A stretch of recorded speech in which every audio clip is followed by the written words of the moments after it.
హేమలాపురి పరబ్రహ్మ రూపమైనటువంటి సర్వసాక్షాత్కారమైన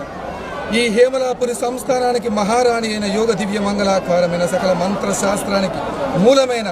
తన శిగలోన బల్లి తేలు కపాలం గుడ్లగుబ తన ఎదల మీద ముండమాల కాల కింద ప్రేతాసనం కాశీక్షేత్రములోన అఘోరలు ఏ రకంగా మంత్రసాధనని శవాసనం మీద చేస్తున్నారో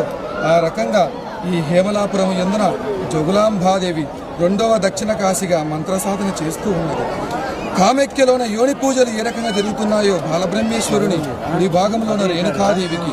సంతాన యోని పూజలు జరుగుతూ ఉన్నవి. రెండో కామెక్యగా ప్రసిద్ధి చెందింది. సతీదేవి తన శరీరము యందున ఊర్ధ్వదంతాలకు ఉద్భవించిన 5వ శక్తిపీఠముగా వర్ధిల్లుతున్న జోగులాంబాదేవి సకల మంత్రశాస్త్రానికి మూలమై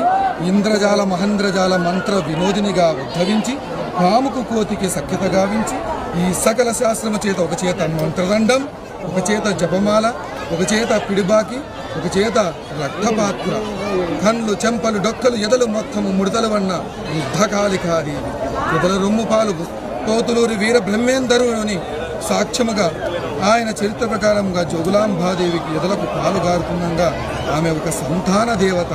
సామ్రాజ్య రూపిణి, పురిట్లో పుట్టిన పసిపిల్లగాడకు అర్క బ్రహ్మ, పద్మ బ్రహ్మ, స్వర్గ బ్రహ్మ, కుమార బ్రహ్మ,